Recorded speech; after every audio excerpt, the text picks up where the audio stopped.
नमस्कार दोस्तों, स्वागत है आपका अपने YouTube चैनल शॉर्ट क्लासेज जी ऑनलाइन में। ये शॉर्ट क्लासेस जो जहाना फोर लेन स्टील प्लांट के निकट बिंद बिंद का जो क्षेत्र है, बिंद नालंदा बिहार का जो क्षेत्र है, उसमें सबसे कम फीस में पढ़ाने वाला एकमात्र इंस्टीट्यूट है। आप अपने जो बिंद क्षेत्र में आप बिहार शरीफ जैसी पढ़ाई आप सभी विद्यार्थियों की सेवा में प्रस्तुत शॉर्ट क्लासेस यहाँ क्लास सिक्स सिक्स से लेकर टेंथ तक, और भी कंपटीशन लेवल का जो भी बिहार पुलिस, बिहार दरोगा, civil, Bihar civil court, Bihar SSC, Bihar polytechnic एवं अन्य प्रतियोगी परीक्षाओं की तैयारी एवं सेट प्रैक्टिस प्रतिदिन कराया जाता है। इसके लिए आप कार्यालय में संपर्क करते हैं या इस नंबर पर व्हाट्सएप वगैरह भी या कॉन्टैक्ट कर सकते हैं। संस्थान का मोबाइल नंबर है 75 46 05 1963। ठीक है, तो आप लोग को इकोनॉमिक्स पढ़ाने के क्रम में हमने 3 चैप्टर तक समाप्त कर दिया। आज चौथा चैप्टर क्या है? सबसे चौथा चैप्टर है वित्तीय संस्थाएं होना चाहिए, हमारी वित्तीय संस्थाएं। ठीक है, इसी के बारे में आप लोग को बताना है। चौथा चैप्टर, 4 नंबर चैप्टर क्या है? हमारी वित्तीय संस्थाएं। ठीक, हमारी वित्तीय संस्था, आप पहले वित्तीय संस्थाएं किसे कहते हैं? पहला क्वेश्चन तो ये आता है कि वित्तीय संस्था, वित्त माने क्या होता है? रुपया पैसा। वित्त माने क्या होता है? जिसका संबंध रुपया पैसा से हो। तो वह हम मतलब हमारी देश की वो संस्थाएं जो आर्थिक विकास के लिए, उद्योग एवं व्यवसाय के लिए वित्तीय आवश्यकताओं की पूर्ति करता है, उसे क्या कहते हैं? वित्तीय संस्था कहते हैं। मुख्यतः यह वित्त संस्थाएं राज्य के द्वारा संपोषित होती है। किसके द्वारा होती है वित्तीय संस्थाएं? राज्य के द्वारा। मतलब कोई उद्योग, कोई भी व्यापार, कोई भी व्यवसाय के लिए जो हमारी वित्त, मतलब जो हमारे धन की आवश्यकता की पूर्ति करता है, उसे हम वित्तीय संस्थाएं करते हैं। यह मुख्यतः किसके द्वारा होती है? वित्त संस्थाएं जो होती है राज्य के द्वारा संपोषित होती हैं। देखिए, short classes and competition centre, वित्त क्षेत्र में मात्र कम शुल्क में पढ़ाने वाला एकमात्र इंस्टीट्यूट। ठीक है, फिर दूसरा क्या है? राज्य राज्य की वित्त संस्थाएं को कितने भागों में, राज्य की जो वित्तीय संस्था है उसको कितने भागों में बांटा जाता है? तो कितने राज्य की मुख्यतः 2 प्रकार की वित्तीय संस्थाएं कार्यरत होती है। पहला होता है क्या? पहला होता है संस्थागत और दूसरा होता है गैर संस्थागत। देखिए, संस्थागत मतलब होता है सहकारी बैंक, प्राथमिक सहकारी समितियां, भूमि विकास बैंक, व्यावसायिक बैंक, क्षेत्रीय ग्रामीण बैंक, नाबार्ड इत्यादि। मतलब जो रजिस्टर्ड है, मतलब जिसका लेखा जोखा सरकार के पास रहता है, उसे क्या कहते हैं? संस्थागत कहते हैं। मतलब एक तरह से सरकारी और अर्ध सरकारी भी बोल सकते हैं, मतलब, है ना। उसके बाद क्या है? गैर सरकारी संस्था में क्या? महाजन, सेठ, साहूकार, व्यापारी, रिश्तेदार एवं अन्य गैर संस्थागत वित्तीय संस्थाएं। मतलब जो अनरजिस्टर्ड होते हैं, मतलब रजिस्टर्ड नहीं, अनरजिस्टर्ड होते हैं, रजिस्टर्ड होते हैं।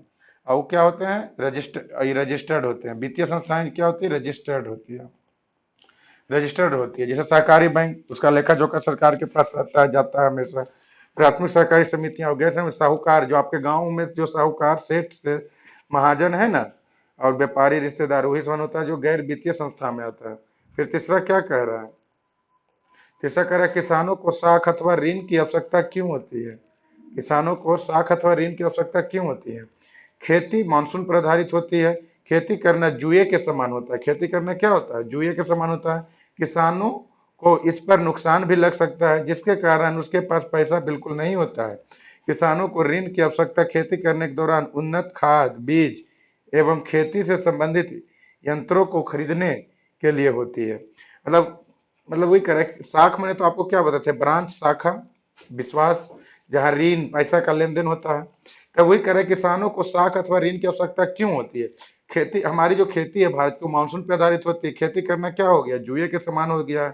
इस बार कई बार तो होता है किसानों का नुकसान लग जाता है, जिसके कारण पैसा बिल्कुल नहीं होता है। किसानों को ऋण की आवश्यकता होती है। क्या होती है? खेती करने के दौरान उन्नत खाद, बीज एवं और भी जो यंत्र उंत्र खरीदना होता है, उसके लिए ऋण की आवश्यकता होती है। उसकी पूर्ति क्या करता है? साख के द्वारा होती है। अब व्यावसायिक बैंक कितने प्रकार की राशि को जमा कर स्वीकार कर सकते हैं? अब जो व्यवसायिक, जो कॉमर्शियल बैंक है, क्या है? कॉमर्शियल, कॉमर्शियल जो बैंक है वो कितने प्रकार की राशि को जमा कर सकती है? तो कॉमर्शियल बैंक मुख्यतः 4 प्रकार से राशि को जमा या स्वीकार कर सकती है। देखिए, अस्थाई जमा कर सकती है, चालू जमा कर सकती है, संचयी जमा कर सकती है, आवर्ती जमा कर सकती है। अब अस्थाई जमा क्या हुआ? मतलब फिक्स डिपॉजिट, जो आप कुछ समय के लिए निश्चित दर पर आप फिक्स कर देते हैं। चालू मतलब करेंट अकाउंट लाइए जाइए, मतलब जमा कीजिए निकालिए। संचयी मतलब धीरे धीरे उसमें जमा करिए, फिर उसके बाद एक एक अमाउंट तक वो फिक्स होगा, उसके बाद आपको मैच्योरिटी देगा। उसके बाद क्या? आवर्ती मतलब एक समय, मान लेते हैं महीना, साल भर में, या 6 महीना, 3 महीना, दुमाही तिमाही या मासिक रुपया जाके जैसे बैंक में कुछ जमा करते हैं, और उस क्या हो जाता है, आवर्ती हो जाता है। ठीक है, मतलब एक फिक्स टाइम पीरियड होता है आवर्ती में। उसके बाद सहकारी सहकारिता से आप क्या समझते हैं, ये भी अच्छा क्वेश्चन है। सहकारिता जो बीबीआई क्वेश्चन है, बिहार बोर्ड 10वां 2024 के लिए। देखिए, सहकारिता एक ऐसा संगठन है जिसमें समान आर्थिक उद्देश्यों की प्राप्ति के लिए लोग स्वेच्छा पूर्वक मिलजुल कर कार्य करते हैं। स्वेच्छा से क्या करते हैं, सहकारी मतलब साथ आओ काम करो। सहकारी मतलब क्या होता है, स्वेच्छा से आइए मिलजुल कर कार्य करिए।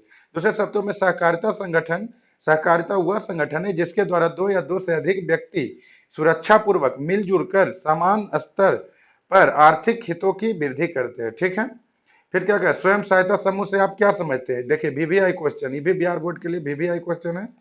स्वयं सहायता समूह, इसका नाम ही से क्लियर है, स्वयं सहायता समूह सेल्फ सर्विस है। मतलब देखिए, ग्रामीण क्षेत्र होता है उसमें 15 से 20 व्यक्तियों का एक समूह होता है, समूह बनता है। आपका भी गांव में समूह चलता होगा, जो बैंक से लघु ऋण लेकर पारिवारिक जरूरतों को पूरा करते, एक गांव में विकास में अपना योगदान देता है, और गांव के विकास में अपना, जैसे कोई भी सड़क नाली में फिर मंदिर कुछ भी बनाना है तो उसमें भी स्वयं सहायता समूह आगे आकर मदद करते हैं। फिर 7वां क्वेश्चन क्या कह रहा है, सूक्ष्म वित्त, ये भी क्वेश्चन ठीक है। देखिए बिहार बोर्ड की दृष्टि से वीवीआई क्वेश्चन, सूक्ष्म वित्त योजना, सूक्ष्म वित्त योजना के द्वारा गांव कस्बा या जिला में गरीब जरूरतमंद लोगों को स्वयं सहायता समूह के माध्यम से ऋण उपलब्ध कराया जाता है। छोटे पैमाने पर कम ब्याज पर ऋण की सुविधा दी जाती है। क्या की जाती है, सूक्ष्म मतलब छोटे, छोटे पैमाने पर कम ब्याज पर ऋण की सुविधा देने का ही काम करता है। देखिए क्या कर रहे हैं, देखिए सूक्ष्म वित्त कहाँ कहाँ होता है, गांव में होता है, कस्बा में होता है, जिला में होता है, जो गरीब जरूरतमंद लोगों को स्वयं सहायता समूह के माध्यम से ऋण को उपलब्ध कराया जाता है। ठीक, या क्या होता है, छोटे पैमाने पर कम ब्याज में ऋण की सुविधा दी जाती है, जिससे लोग आम चोल की भाषा में ग्रुपिंग कहते हैं। क्या कहते हैं, ग्रुप कहते हैं। ठीक है, आपके गांव में भी ग्रुप चलता होगा। अगला क्वेश्चन क्या करें, दीर्घ उत्तरीय प्रश्न है। देखिए ये वीवीआई क्वेश्चन दीर्घ उत्तरीय में वीवीआई, देखिए क्या कह रहा है, व्यवसायिक बैंक, व्यवसायिक बैंकों के प्रमुख कार्य, व्यवसायिक बैंकों के प्रमुख कार्य की विवेचना करें। ऐसी बोर्ड परीक्षा में आएगा, व्यवसायिक बैंकों के प्रमुख कार्यों की क्या करें, विवेचना करें। तो व्यवसायिक बैंक विभिन्न प्रकार के कार्यों को समाज एवं राष्ट्र की सेवा करते हैं। मतलब विभिन्न कार्य करके या कार्यों के द्वारा समाज एवं राष्ट्र की सेवा करते हैं। पहले क्या करते हैं, जमा राशि को स्वीकार करते हैं। वो 4 प्रकार से जमा राशि स्वीकार करता है, कौन चीज, चालू, अस्थाई, आवर्ती, और एगो क्या होता है, देखिए अभी पढ़ाए थे ना, अब एगो संचयी, एगो क्या होता है, संचयी। चालू अस्थायी, व्यावसायिक बैंक कितने प्रकार की जमा राशि स्वीकार करता है, तो नहीं पता, 4 प्रकार से राशि को जमा करता है, अस्थायी, चालू, संचयी, आवर्ती। उसके बाद क्या कहता है, जमा राशि को स्वीकार करता है। फिर क्या कहता है, जितने भी व्यावसायिक बैंक है वह सभी अपने ग्राहकों से पैसा जमा के रूप में लेते हैं। लोग अपने पैसे की चोरी के डर से व्यावसायिक बैंक में क्या कर देते हैं, जमा कर, चोरी हो गया, भुला गया, गिर गया, उसके डर से क्या करते हैं, सब कमर्शियल जो बैंक होता है, एसबीआई, आईसीआईसीआई, जो भी है, एक्सिस, एचडीएफसी, और उस सब में क्या करते हैं, जाके जमा करते हैं, जिसके बदले बैंक उन्हें कुछ ब्याज देती है। यह बैंक किसी भी बैंक का सर प्रमुख कार्य, यह जो कार्य है, यह कार्य किसी भी बैंक का क्या है, यह कार्य जो किसी भी बैंक का प्रमुख कार्य है, ऋण को क्या करना, जमा करना, या राशि को क्या करना, जमा करना, ऋण प्रदान करना। अगला पॉइंट क्या है, ऋण प्रदान करना। मान लेते किसी को जरूरत है तो पैसा मान लीजिए जमा करेगा, तो उससे ऋण भी ले सकता है। किसी भी व्यवसायिक बैंक का दूसरा प्रमुख कार्य होता है लोगों को ऋण प्रदान करना। दूसरा प्रमुख कार्य क्या होता है, लोगों को ऋण प्रदान करना। लोग अपनी जरूरत के अनुसार बैंकों से ऋण लेते हैं, जो काफी कम ब्याज में होता है। यदि लोग बाहर से ऋण लेंगे जो गैर संस्थागत है, तो उससे क्या होगा, वो काफी अधिक ब्याज लेगा, और व्यावसायिक बैंकों को ऋण देने में महत्वपूर्ण योगदान होता है। इसीलिए व्यावसायिक बैंक क्या होता है, ऋण देने का काम करता है। फिर क्या करें, समान गति उपयोगिता संबंधी कार्य, मतलब कुछ उपयोगी संबंधी कार्य भी करता है। जैसे कोई भी व्यावसायिक बैंक पैसा जमा करने और ऋण के अलावा कई अन्य कार्य करती है। देखिए व्यावसायिक बैंक अपने ग्राहकों को चेक और लॉकर की सुविधा देती है, जहां लोग अपनी कीमती वस्तुओं को सुरक्षित रख सकते हैं। बैंक एटीएम क्रेडिट कार्ड भी क्या करती है, वो जारी करती है। बैंक एटीएम क्रेडिट कार्ड पहले पढ़ा चुके हैं, आप जाके वहां देख सकते हैं। ईसन जो एटीएम किसे कहते हैं, क्रेडिट कार्ड किसे कहते हैं, तो पहले चैप्टर में बता दिए। अगला क्या पॉइंट है व्यावसायिक बैंक का, एजेंसी संबंधी कार्य। वर्तमान समय में व्यावसायिक बैंक ग्राहकों को एजेंसी के रूप में भी सेवा देती है, जिसके अंतर्गत चेक, बिल, ओवरड्राफ्ट का संकलन, ब्याज, लाभांश आदि का संकलन आदि सुविधाएं प्रदान की जाती है।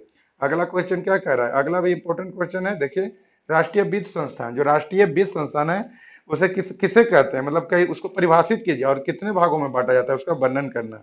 ऐसी भी संस्थाएं जो देश के लिए वित्त और साख नीतियों का निर्धारण एवं निर्देशन करती है, वैसी भी संस्थाएं जो देश की जो वित्त संस्था है या ब्रांच है कोई बैंक का, उसके लिए नीतियों का निर्धारण एवं निर्देशन का कार्य करती है, उसे राष्ट्रीय स्तर पर क्या कहते हैं, राष्ट्रीय स्तर पर वित्तीय प्रबंधन के कार्य को मतलब करती है, उसे हम राष्ट्रीय संस्थाएं या राष्ट्रीय वित्तीय संस्थाएं कहते हैं। इसके दो प्रमुख अंग होते हैं, राष्ट्रीय जो वित्त संस्थाएं होते हैं उसके कितने अंग होते हैं, दो प्रमुख अंग। पहला होता है भारतीय मुद्रा बाजार, क्या होता है, भारतीय मुद्रा बाजार और भारतीय पूंजी बाजार, दो गो होता है।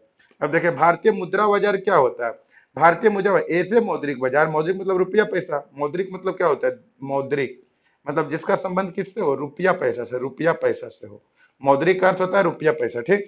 ऐसे मौद्रिक बाजार जहां उद्योग एवं व्यवसाय के क्षेत्र के लिए अल्पकालीन या मध्यकालीन वित्त संस्था का प्रबंधन किया जाता है, उसे भारतीय मतलब मध्यकालीन या अल्पकालीन जो वित्त संस्था एवं प्रबंधन वित्त संस्था एवं प्रबंधन किया जाता है, उसे भारतीय मुद्रा बाजार कहते हैं। और भारतीय पूंजी बाजार क्या होता है, भारतीय पूंजी बाजार व्यवस्था एक और उद्योग के दीर्घकालीन, वो देखिए अल्पकालीन मध्यकालीन आएगा तो भारतीय मुद्रा बाजार होगा, और जैसे दीर्घकालीन ऋण प्रदान करने की बात होगा तो पूंजी बाजार, भारतीय क्या हो जाएगा, पूंजी बाजार हो जाएगा। भारतीय मुद्रा बाजार को संगठित और असंगठित क्षेत्रों में विभाजित किया जाता है। धन्यवाद दोस्तों, आज का क्लास यहीं समाप्त होता है। कृपया पहली बार आए तो चैनल को सब्सक्राइब जरूर कर दीजिए। धन्यवाद।